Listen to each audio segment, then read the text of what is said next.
De nuevo nos encontramos, yo soy Rosy Viguera y hoy les traigo un tema apto para creyentes y escépticos. Tiene mucho que ver con esa frase que sugiere, es posible que estés buscando entre las hojas lo que quizás se encuentre en las raíces. Constelaciones familiares, un término que a lo mejor sonará para alguno de ustedes vinculado a astrología, pero nada más distante de la realidad. Se trata de una suerte de línea imaginaria que vamos trazando entre nosotros y nuestros ancestros, la cual arroja una imagen que quizás podría ayudarnos a entender por qué y para qué estamos viviendo en el presente, en esta existencia, ciertas situaciones.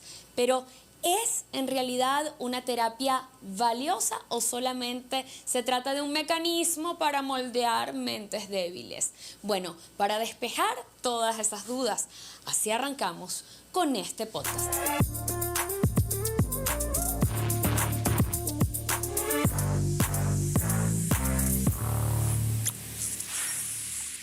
Para mí es absolutamente grato traer este tema a colación porque tiene mucho que ver con mi vida, con mi experiencia personal y sin ánimos de rendirle un culto al ego. Lo que sí quiero hoy es compartirla con todos aquellos que de algún modo están buscando un camino para sanar, para sentirse un poco más felices con su vida. Y creo que en tu caso, Ana Beatriz, eso fue lo que te pasó. Toda Venezuela te conoce por esos 30 y tantos años de carrera artística como animadora, locutora, modelo, actriz de televisión, de teatro. Sin embargo, quizás no tantos te conocen desde esta faceta tan importante y que siento que de algún modo te ayudó a resolver algunos asuntos pendientes con tu familia, con tu relación con la pareja.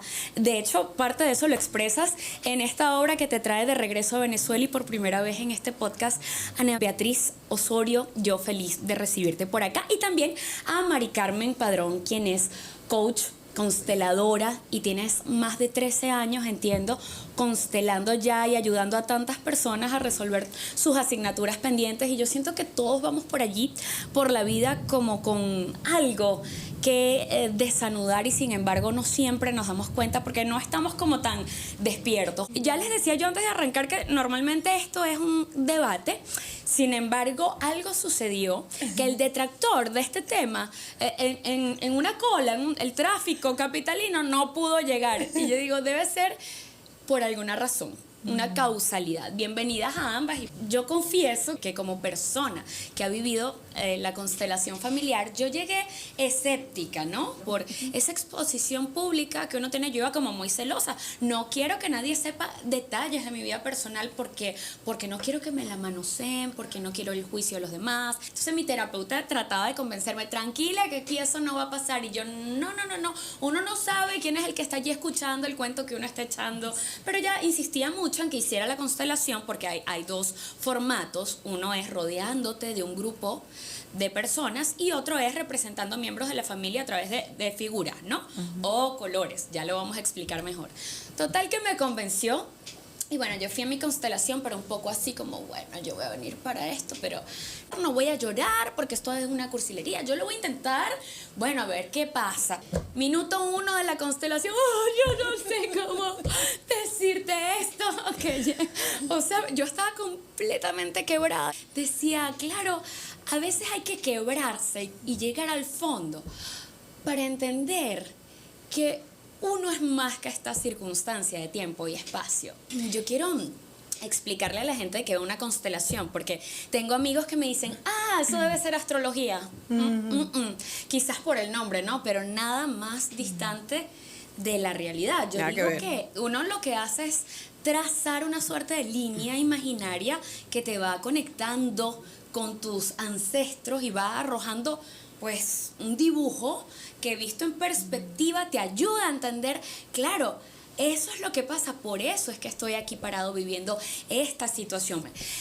Pero, ¿cómo ocurre? No sé si podemos explicarlo y me ayudan. Para quien nunca ha estado allí ni tampoco vio la serie de Netflix Mi Otra Yo, que se posicionó el año pasado, en 2022, como una de las más populares, ¿no? Pero para quien no la ha visto, hay un grupo de personas y alguien pide la palabra, toma la palabra y cuenta su problema. Bueno, yo vengo aquí porque me siento triste. Yo lo he visto, he estado también como colaboradora. Pero triste, ¿por qué? ¿Puede la persona saberlo o no? Ella entra en escena dentro del círculo. Y luego otros participantes que este paciente elige al azar se incorporan, ¿cierto? Y ahí empieza a ocurrir un fenómeno que para mí todavía es lo más misterioso de la constelación familiar, porque ellos son una suerte de receptores que comienzan a recibir información que tú no sabes de dónde sale. La primera vez que yo vi una constelación que no era la mía, yo dije, es psicodrama. El psicodrama es teatro, ¿no? Pero esto dista mucho del psicodrama. ¿De qué se trata? ¿Cómo pasa eso? ¿Cómo se conectan esas personas y empieza allí a surgir información? La constelación se hace en virtud de un fenómeno que ocurre, que además es un fenómeno empírico, porque realmente es un fenómeno que sería perfectamente investigable por la ciencia, porque es reproducible. O sea, si yo constelo aquí o constelo en Canadá o constelo en Australia, es el mismo movimiento, por lo tanto lo puedo reproducir y por tanto lo puedo estudiar empíricamente, que es el campo morfogénico. ¿Okay? El campo morfogénico versión familia es el campo de familia. Es algo así como el capítulo familia de los registros akáshicos. No es energía, no se trata de canalizar, no es que, ni tampoco se trata de mediunidad, o sea, que me bajó el espíritu del abuelo o llegó, no tiene nada que ver con eso. Tiene que ver con información, o sea, nada está oculto bajo el sol. Todos estamos sumergidos en el campo de familia como el pez en el agua, solamente que no lo vemos. Tú estás sumergido en tu campo de familia, yo en el mío, pero además todos estamos sumergidos en el campo de la humanidad. Lo que ocurre, y está tan a la mano y está tan allí, que paras un representante e inmediatamente recibe la información. ¿Cómo la recibe? En forma de sensaciones corporales, es cuerpo emocional la información, ¿ok?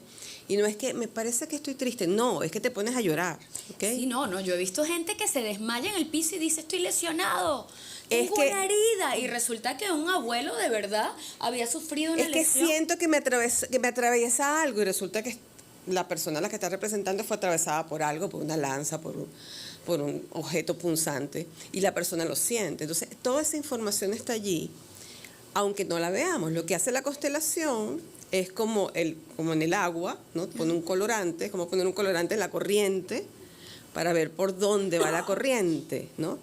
Pero esas fuerzas que están en el campo nos llevan a todos. Entonces son emociones que no son nuestras, que vienen de atrás, son destinos que no son nuestros, que vienen de atrás y que están allí. El hecho de que no los veamos no significa que no están. Sí, bueno, yo quiero partir por la base de que las constelaciones, obviamente, a pesar de que suenan como muy astrológicas y todo esto, es un mapa. Yo lo veo como un mapa, ¿no? De que hay alguien que puede estar viviendo en su vida cosas y situaciones que son un reflejo del pasado, ¿no?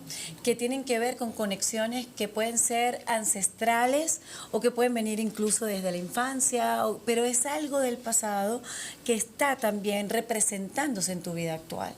Entonces puede pasar que a lo mejor las lealtades familiares que tenemos, ¿verdad? Que esto viene de clan, ¿no? De pertenecer, por poner ejemplo. Puede ser que a lo mejor la familia, en mi familia las mujeres se quedaron solas porque los hombres les hicieron daño. Podemos heredar memoria, podemos heredar secretos, podemos heredar traumas, podemos heredar cosas que, porque la energía siempre tiene que ir hacia adelante, ¿no? Claro. Entonces, algo que fue encriptado, algo que fue silenciado, algo que no se dijo, algo que no se procesó, algo que no se hizo el trabajo, va a pasar a las generaciones siguientes. Alguien le va a tener que dar voz a eso. ¿No es inmerecido eso?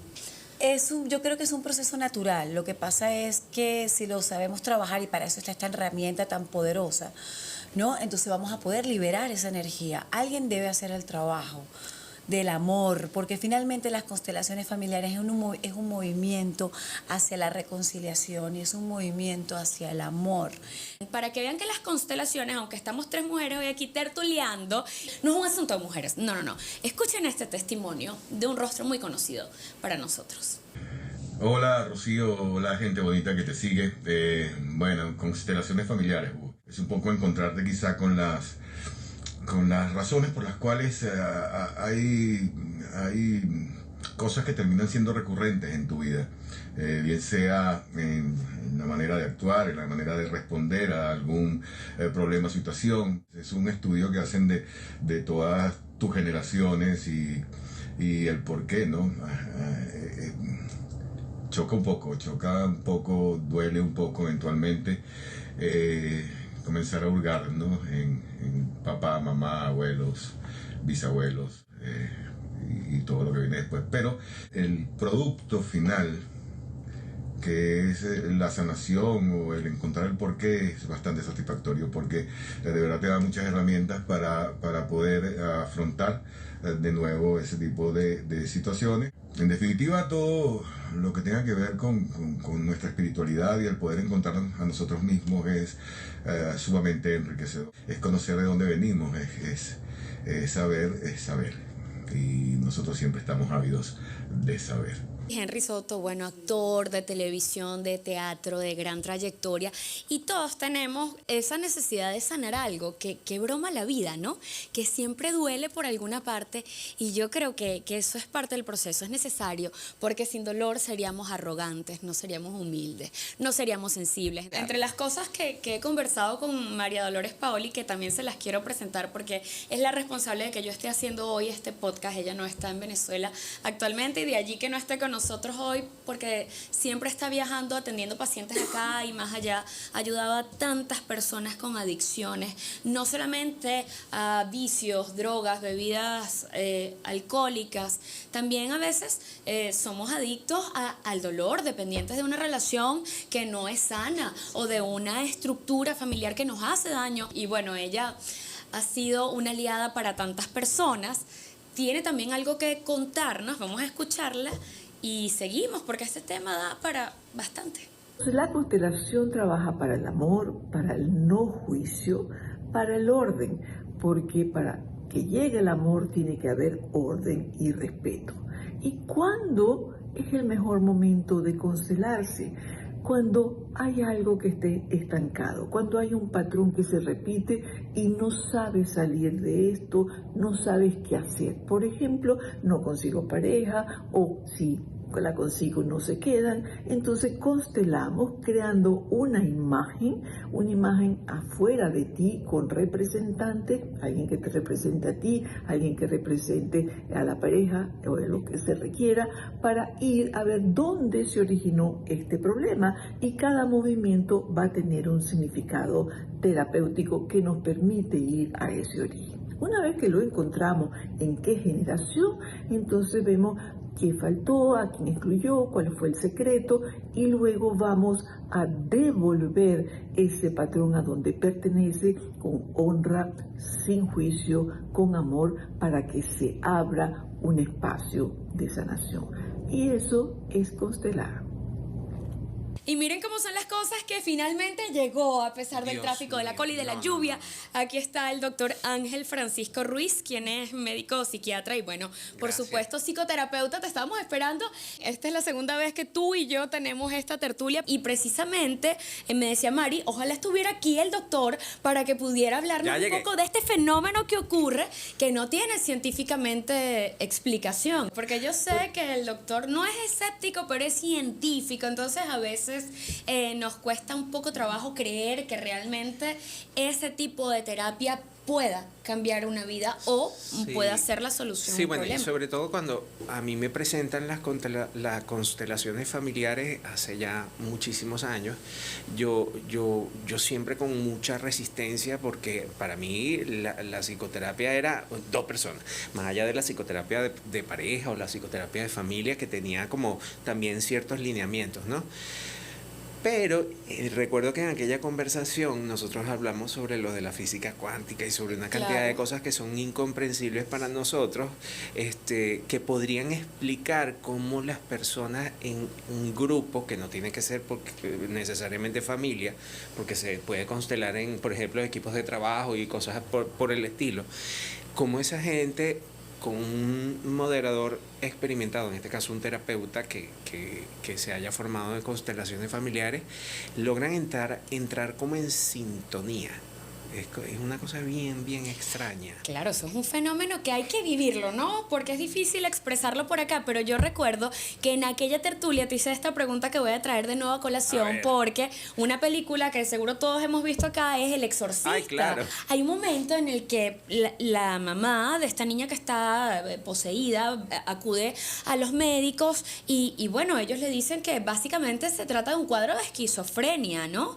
Y plantean unos tratamientos invasivos que ella como madre se siente renuente a aceptar, y de repente un médico se le acerca y le dice, mira, no, la ciencia no lo puede probar. Le dice, bueno, en algunos casos funciona que llames a un exorcista. Y la mamá se queda así como, ¿y por qué a un exorcista? Y básicamente el médico le dice, si ella está convencida de que tiene un demonio adentro, quizás un sacerdote pueda convencerlo o convencerla de lo contrario, porque así es la mente. Entonces, de alguna manera plantea la capacidad de nuestra mente de ser persuadida, ¿no? Y de ser moldeable. Cabe preguntarse para los escépticos y para quienes tienen una postura muy científica, ¿no se tratará esto que ocurre en la constelación familiar precisamente de un psicodrama? Una trampa de la mente que me hace creer que percibo estímulos, que escucho voces, que recibo información. ¿Qué creen las consteladoras? Mira, yo tengo como práctica que yo no constelo a nadie que no haya nunca sido representante en una constelación familiar. Precisamente por eso. Porque quien lo ve desde afuera le queda la duda de si esto es un psicodrama, si esto es una cosa de medium que bajo un espíritu invocamos a no sé quién, y eso no tiene nada que ver con lo que ahí ocurre. Y hasta que las personas no lo experimentan en carne propia, pues, y no se paran allí representando a alguien de una familia que no conoce, que no sabe quién es, y experimentan emociones que no tienen nada que ver con ellos, experimentan dolores, experimentan que no tienen nada que ver con lo que les está ocurriendo. Es muy importante, primero, creer estorba. El escepticismo es mejor. ¿Ah, sí? Claro, porque la persona que es escéptica se va a parar allí sin intentar que pase algo que quiere que pase. ¿Y no? El dramatismo, el histrionismo, el querer ayudar, bueno, yo voy a ser el papá, entonces yo voy a tratar de ayudar al hijo, no ayuda. El mejor representante es el escéptico, el que se para y no intenta hacer nada, el que no hace nada. Ese es el mejor representante. No sientes nada, perfecto, significa que aquí no está la fuerza en el campo, ¿sí? Pero donde sí hay fuerza, donde sí hay algo importante, mira, solamente personas muy rígidas no sienten nada. Y aún así tú las puedes cambiar y pones a otras y pruebas. Tú sabes que a propósito de eso, y lo hablamos la otra vez, pero es muy raro que un escéptico llegue a consulta, ¿no? Para una constelación. ¿Tú te has constelado alguna vez? Ah, no. ¿Pero tienes la curiosidad de hacerlo algún día? Realmente es que no he tenido la necesidad, o sea, dentro de mi proceso terapéutico individual no ha sido necesario, porque los nudos que yo he encontrado los he logrado resolver en mi proceso terapéutico individual. Sin embargo, yo sé de personas que han pasado por procesos catastróficos a nivel familiar y caen en la constelación como que, ay, bueno, vamos a intentar esto como último recurso, ¿saben? Entonces, porque por lo general uno siempre comienza con la psicoterapia individual. Entonces, en la psicoterapia individual identifican, no, pero tú lo que tienes es un desastre familiar. Ahí entonces lo manda uno a la psicoterapia familiar, y cuando la psicoterapia familiar como que ya no se puede, entonces la persona comienza a probar otras cosas, y entre esas también la brujería. Claro, yo te iba a decir, ya, y ahí es donde encuentras los brujos. Claro, sí. se van para sorte y se ramean y se fuman y se todo, es horrible. Yo, por ejemplo, presencié muchas veces cuando, o sea, es importante que cuando alguien va a constelar esté en el adulto. ¿sí? Porque muchas veces yo vi entrar en el campo gente que gente adulta que entraban infantilizadas. Y cuando entraban infantilizadas, entonces la mente se ponía mucho más activa, porque era el infantilismo de llamar la atención, de que entonces el constelador es el que viene a resolverte el problema y todo esto. Y entonces mi maestro nos enseñó siempre que nunca constelamos a alguien que esté muy mental o que esté infantilizado, porque para hacer una constelación es un movimiento tan profundo e importante para tu vida y para el sistema que tiene que hacerlo un adulto. A mí me pasó cuando yo hice mi primera constelación, que yo estaba estudiando Gestalt en ese momento, pero dije, me voy a constelar. Yo entré a la constelación porque soy también muy mental y muy analítica, así como, ay, tú eres mi mamá, él es mi papá, ¿qué está pasando aquí? Y entonces él, no te pongas en la mente, no analices la constelación, no analices para que la puedas hacer tú y no otra persona. Y de repente yo me acuerdo que me dijo, ok, Ana, cierra los ojos. Y entonces me mandó a abrir los brazos así, puso a alguien que representara a mi mamá, alguien que representara a mi papá, y dijo, cierra los ojos. Y de repente yo sentí una bofetada que me volteó la cara. No te lo puedo creer. Y ¡pum! La que hizo de mi mamá me golpeó en la cara en la plena constelación y ahí yo entré. Porque ahí entonces empecé a trabajar mi tema con mi mamá y entré en la constelación y fue muy hermoso porque lo que me hizo a mí tomar la decisión de formarme fue que cuando yo salí de allí, los consteladores, los que te están constelando te van diciendo palabras que son reparadoras, para que tú vayas pudiendo hacer el trabajo, ¿no? Y las palabras que el constelador ponía a los miembros de mi familia a decirse, luego, hasta la misma noche, miembros de mi familia se las estaban diciendo. No lo puedo creer. O sea, por ejemplo, el que hacía de mi hermano le estaba diciendo algo, una frase reparadora a mi mamá, y cuando yo llego a la casa, mi mamá me dice, ¿qué le habrá pasado a tu hermano? Mira lo que me escribió. Y cuando yo leo eso, eran las mismas palabras. Yo caí sentada, porque no habían pasado ni 5 horas de eso. Caí sentada en el piso y dije, yo tengo que estudiar esto. Yo tengo que estudiar esto. ¿Esto qué es? O sea, es que el movimiento, cuando realmente se hace, los resultados son inmediatos. Y creo que las constelaciones tiene que hacerla alguien que verdaderamente esté muy bien preparado. Porque los efectos son muy difíciles si tú no trabajas bien con un sistema familiar. Si yo no trabajo bien con un sistema familiar y yo perjudico a ese sistema familiar porque no estoy trabajando con las fuerzas, porque es que no es que trabajamos con la mente, trabajamos con el destino, con la fuerza familiar de esa persona, con el gran espíritu. Puede pasar que un constelador que perjudique un sistema pueda enfermarse, puedan pasarle cosas delicadas a su vida. Y al contrario también, cuando tú beneficias el sistema de otra persona, también estás beneficiando el tuyo. Entonces un constelador tiene que tener una ética para constelar que no es mental, que tiene que haberla aplicado en su vida para poder trabajar con la vida y el sistema de alguien. Es un trabajo muy fenomenológico. Yo me siento muy identificada con el primer Hellinger, porque Hellinger ha tenido varias etapas, ¿no? Yo me siento identificada con el trabajo. El creador de la constelación familiar, para quien no sabe, ¿no? Realmente quien la convirtió en una técnica y la popularizó en el mundo fue Hellinger, pero él no fue el que inventó las constelaciones familiares. Ya se hacían antes de Hellinger y se llamaban constelaciones familiares. Venían de toda la terapia de psicodrama, de la terapia familiar, pero lo que hizo Hellinger fue traer al campo y no intervenir, ¿ok? Dejar que el campo se moviera. El terapeuta no va a resolver, va a escuchar el campo. Efectivamente, es un trabajo muy fenomenológico, hay una frase que representa este enfoque, es centrado, vacío, sin intención y sin falso amor, ¿ok? O sea, eso es muy difícil, ¿no? Es casi una meditación profunda, es como deslastrarte de todo. Trabajo. Y humanamente pareciera que eso es lo que nos hace... Ese es el trabajo. Lo que nos hace gente, ¿no? Eso es lo que nos caracteriza. Pero, claro, ahí el reto. Yo quiero curiosear y siempre lo hago con todo el respeto del mundo y hasta donde ustedes quieran. En tu caso, Ana, pues no sé si quieres contarlo. ¿Qué te llevó a la primera constelación? ¿Cuál fue la razón por la que ese día abriste esa puerta y llegaste a terapia? Bueno, que yo había dejado de creer en el amor. Sí, yo había dejado de creer en el amor porque no solamente en el amor de pareja, en el amor, ¿no? Y realmente yo tenía una historia bien revuelta adentro, ¿no? Y yo decía, esto no estoy floreciendo en mi vida. O sea, yo sí he tenido mis novelas, he tenido éxito, he tenido mis cosas, pero yo no me sentía realmente anclada a la vida y al amor. Entonces yo entendí que yo tenía que resolver mi historia personal y que yo estaba mirando a mis traumas, mis dolores.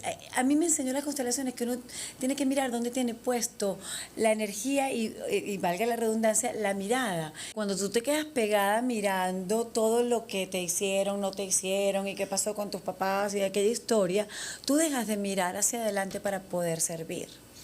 Entonces, para mí ese era el movimiento. Yo realmente quería pararme en mi lugar, mirar hacia la vida, tomar el éxito, tomar el amor, poder creer en el amor.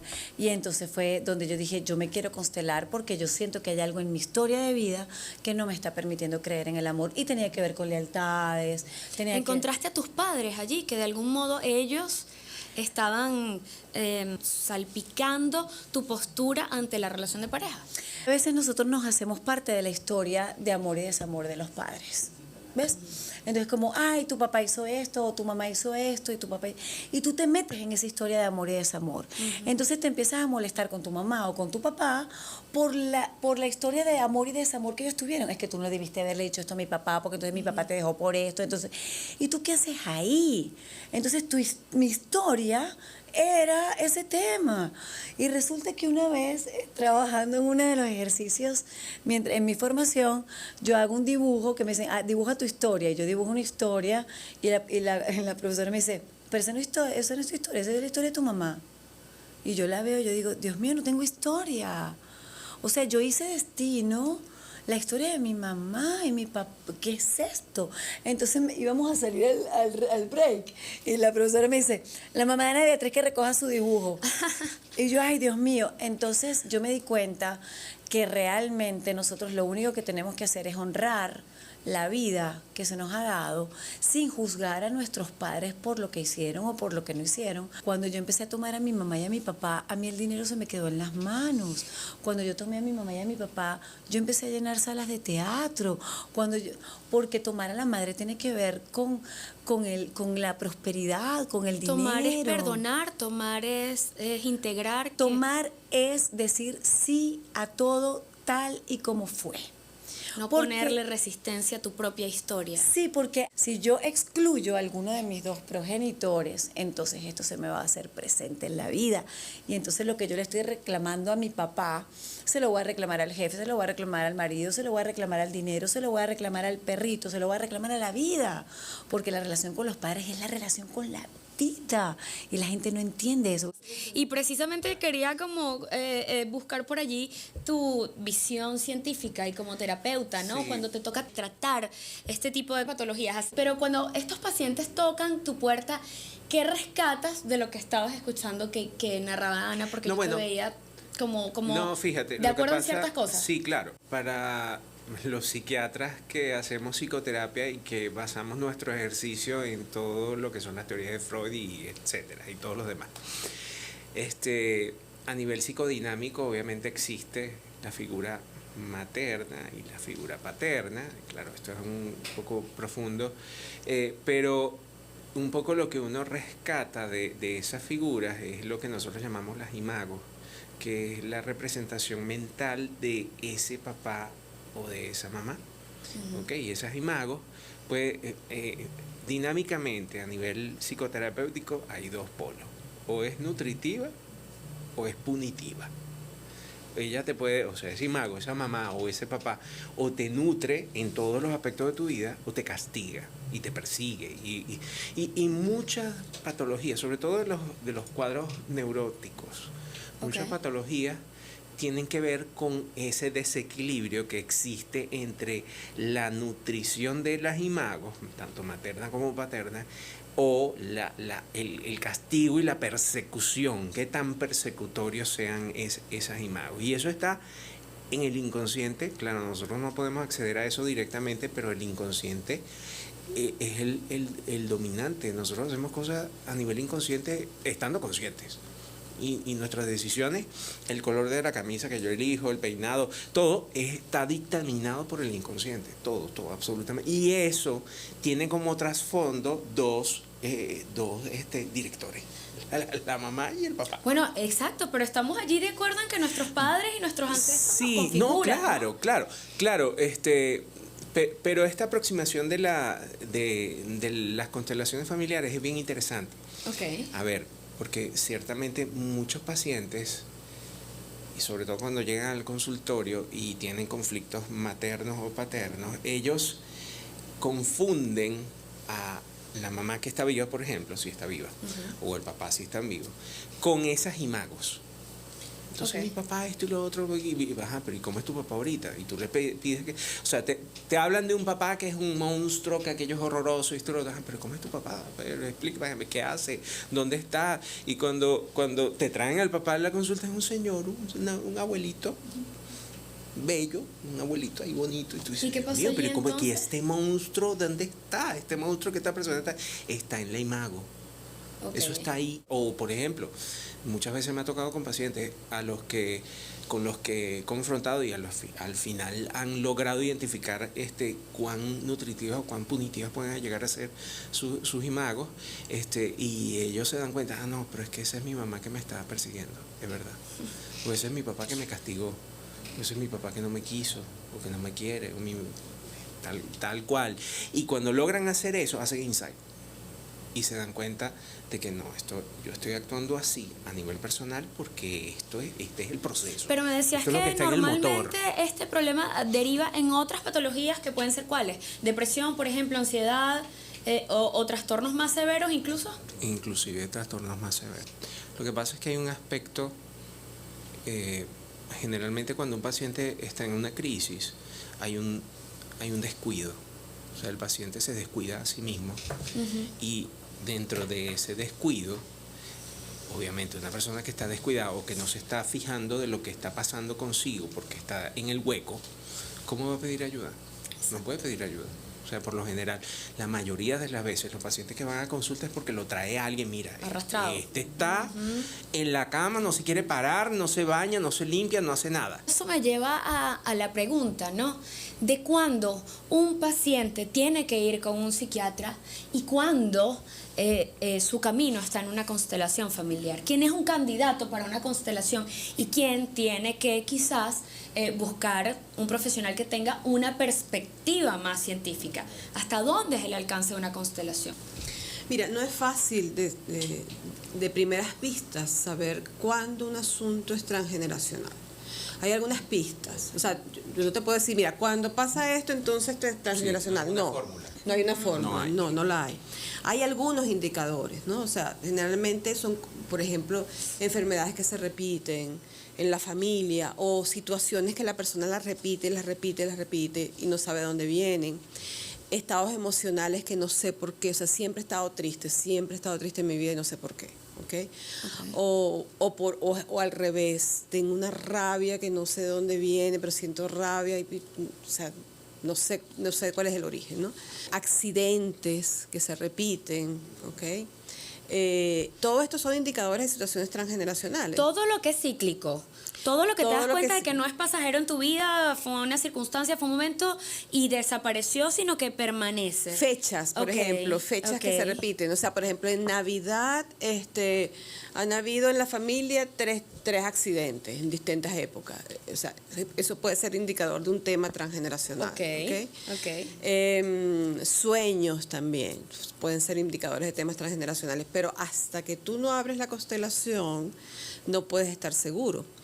Ahora, sin embargo, no vamos a constelar para arreglar no sé, mi abuelo se suicidó, entonces yo quiero saber qué pasó con mi abuelo. Eso no tiene sentido. O sea, tu abuelo ya se suicidó, ¿sí? Ok.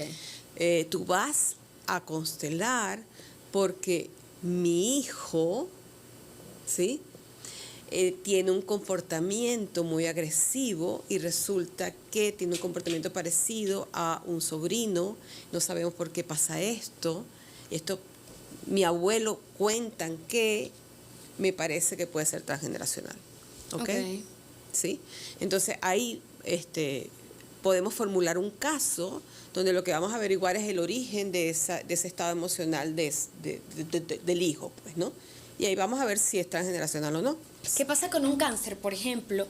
Tiene Puede una perspectiva, ser. y lo pregunto por la serie de Mi Otra Yo, que Sí. digamos, una de las historias protagónicas de la serie tiene que ver con esta enfermedad. Sí. Pero ellos sí hacen la salvedad de que eso es uno de los casos en los que la constelación familiar es como un coadyuvante, porque tú sanas... estoy partiendo de la serie, vamos, desde distintos lugares. Entonces sanas el alma, el espíritu, pero también el cuerpo.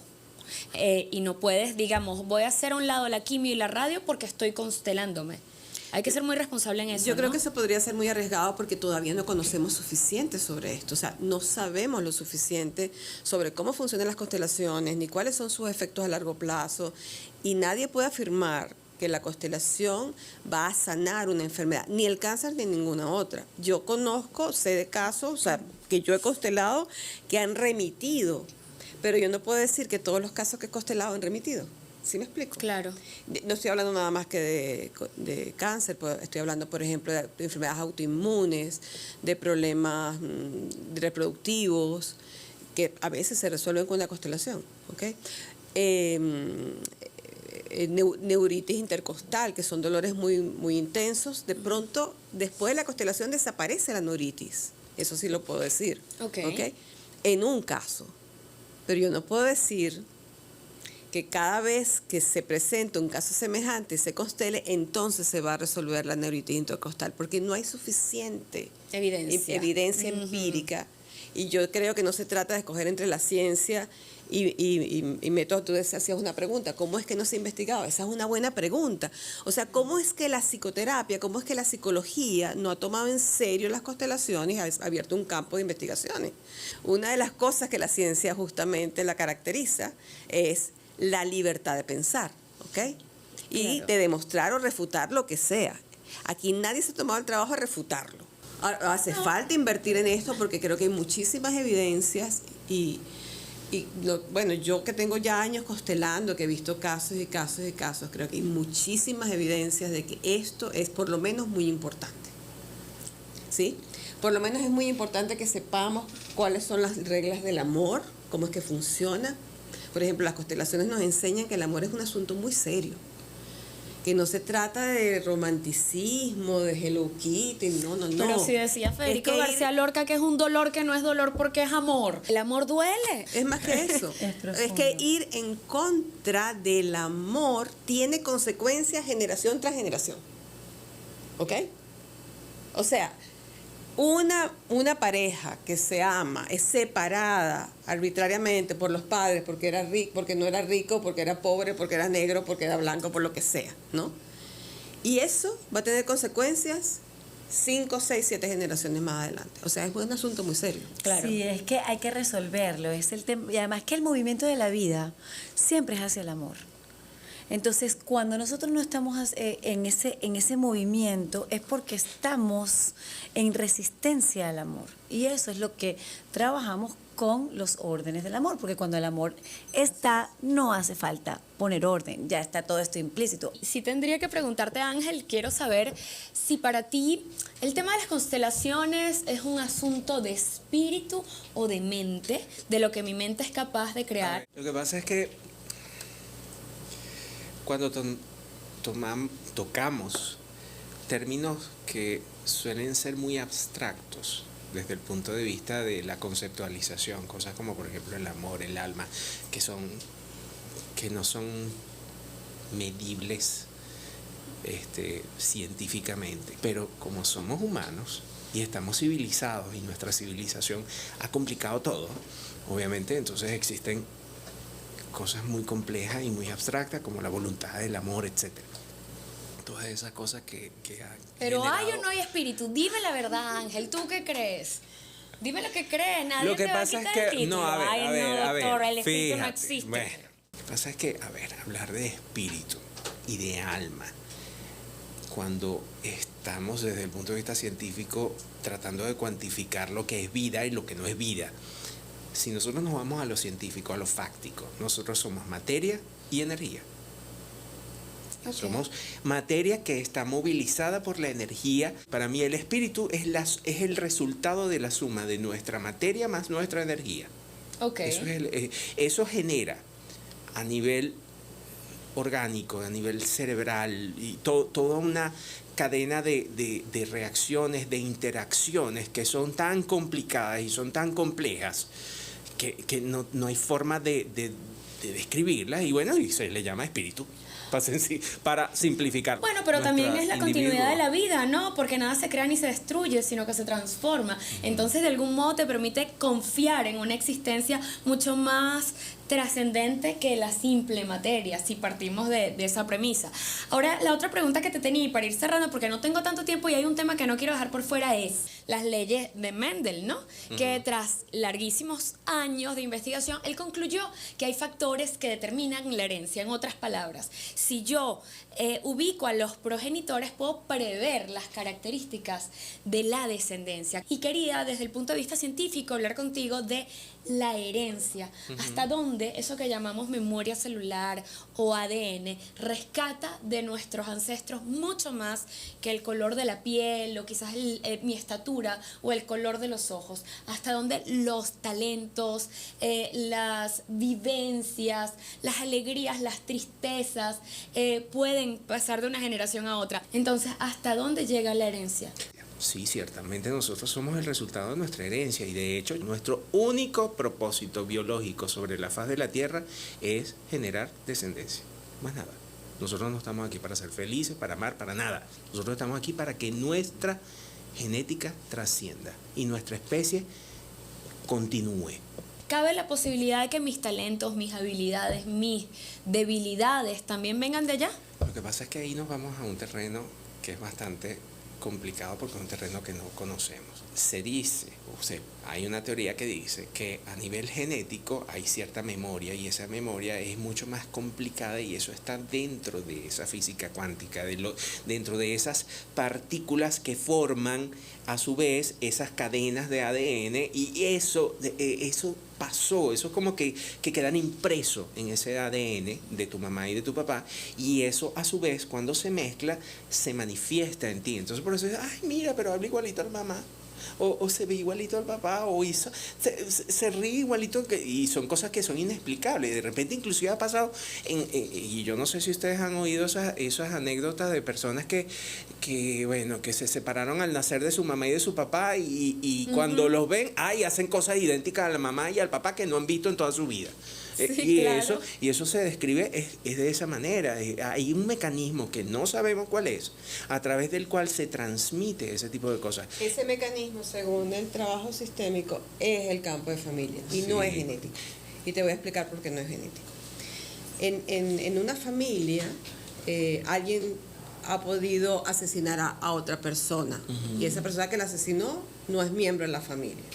Sin embargo, el vínculo que se crea con la persona asesinada es más fuerte que el vínculo con su propia familia. Esa persona se incorpora al sistema de familia. No hay ADN de por medio, ¿ok? No hay genética común. Y sin embargo, forma parte del campo de familia. Entonces, en generaciones posteriores, esta persona que a lo mejor le infringió un daño a una familia, pero que logró salir ileso, que logró que no fuera preso, además que nadie se enteró que lo hizo, más adelante, alguien de la familia de la víctima se puede sentir identificado con las emociones del perpetrador, y no hay vínculo genético. ¿Y cuál es la razón? Se crea un vínculo de muerte, igual que el vínculo de vida. ¿Por qué es tan indestructible ese vínculo? Porque dolió. ¿Por qué no es la pregunta? ¿Para qué?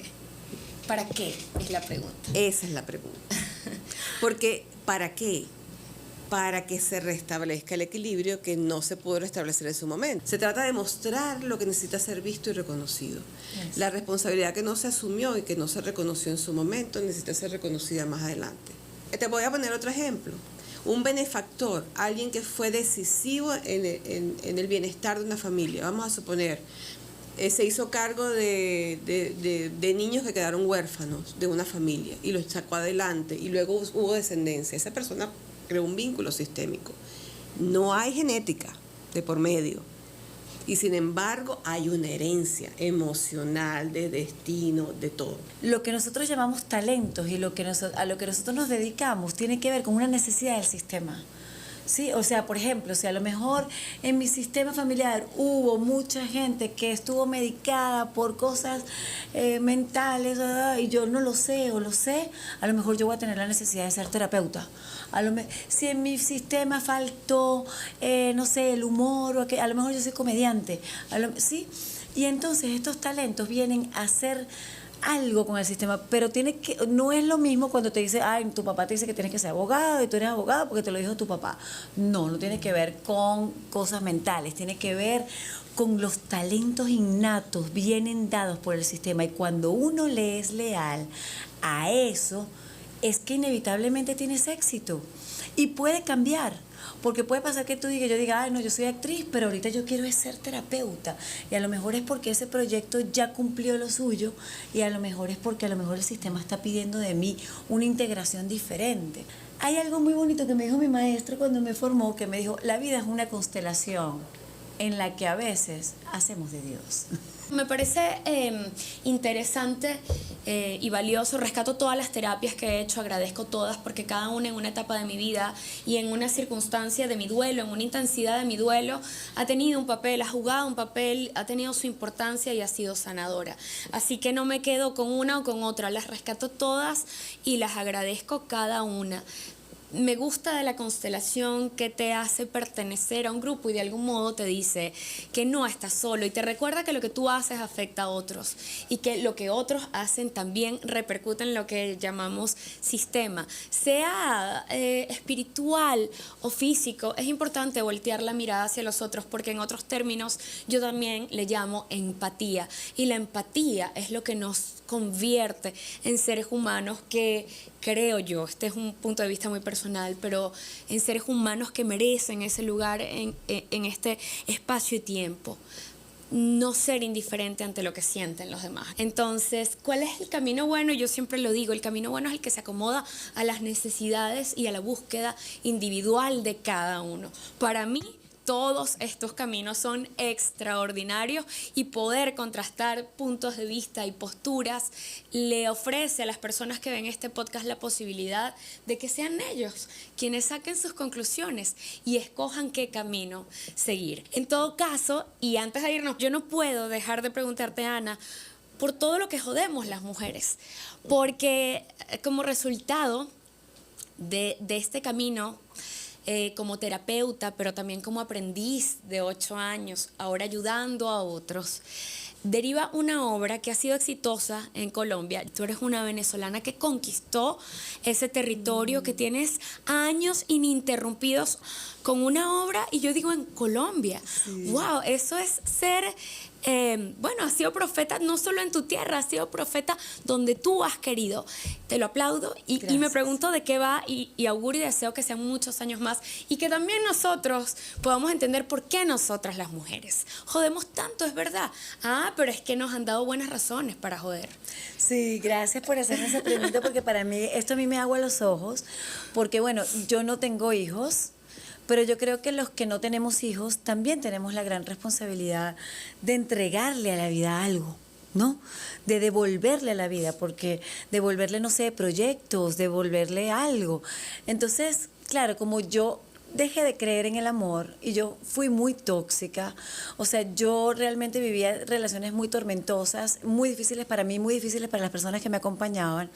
Cuando yo empiezo a estudiar terapia Gestalt y constelaciones familiares, me doy cuenta, sobre todo con la Gestalt, que estos aspectos tormentosos míos no debía excluirlos, porque yo metía esta tóxica debajo de la alfombra, ¿no? Entonces yo te hacía creer que yo era la mujer perfecta, que yo no era celosa, y entonces tú me veías haciendo cosas realmente que eran muy patológicas.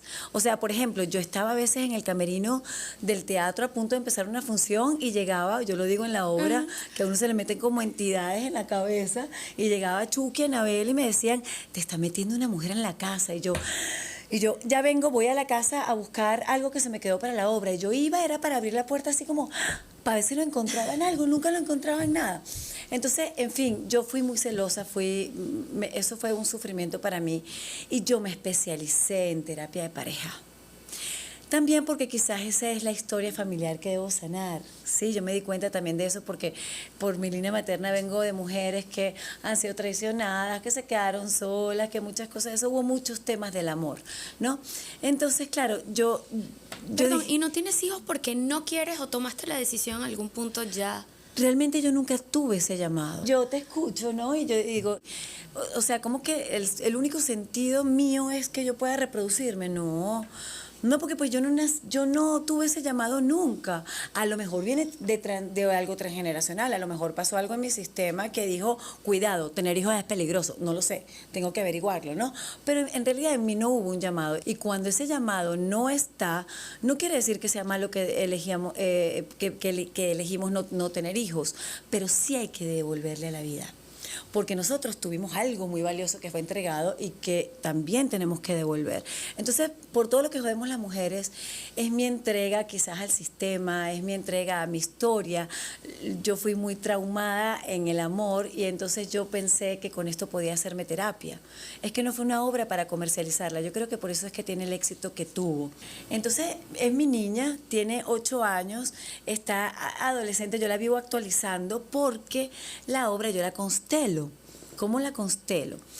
Yo no la voy actualizando desde la mente, yo la voy sintiendo en el escenario y resulta que de repente me van bajando textos, me van bajando movimientos, me van bajando cosas nuevas. Quiero hacer entonces con esto un libro y voy para una serie también donde ¡Qué meta maravilla! la parte terapéutica con todo el tema del amor. Y como terapeuta, para cerrar, porque pues ya no tengo tanto tiempo, ¿dónde podemos encontrarte? Yo atiendo muy puntualmente a quien me llega.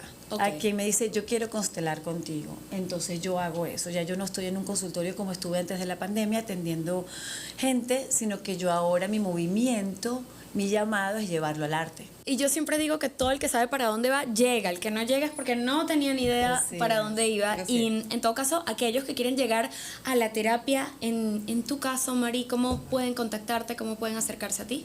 Nosotros publicamos las fechas de los talleres de constelaciones en Instagram, en @cambio de piso fundamental. Trabajamos en Espacio Galipán, en el Parque Guaira Repano. Ok. Y Qué lo hacemos maravilla. todos los meses. Qué belleza. Pero quiero hacer la salvedad de que la formación científica no es para nada descartable. De hecho, hay momentos, hay patologías que requieren ir con un especialista científico, porque no solamente hay que atacar lo que algunos contemplamos que está en un plano espiritual, sino la manera en la que se manifiesta físicamente. Así que, Ángel, como siempre, la invitación es a recordar dónde podemos encontrarte. Bueno, sí, yo tengo, paso consulta en Chacao, en un consultorio que comparto con unos colegas psicólogos, y también en Los Chorros. Me pueden contactar a través de mi Instagram, es Ángel Francisco Ruiz Rojas. Por ahí me pueden contactar. Miren, para mí es súper grato conversar con ustedes. Me honra muchísimo que hayan hecho el espacio para tertuliar sobre este tema que yo siento que puede ayudar a muchas personas y espero, me doy por pagada si resulta ser que al menos alguien que está viendo este podcast se da la oportunidad o el beneficio de la duda de buscar un camino que le ayude a ser más feliz, porque al final de eso se trata la vida, según como yo la veo, de rescatar de la adversidad, porque no es mentira y no la estamos inventando, pero de rescatar de allí esos momentos de alegría, de plenitud y recordar que llueve y escampa. Nos vemos la próxima semana.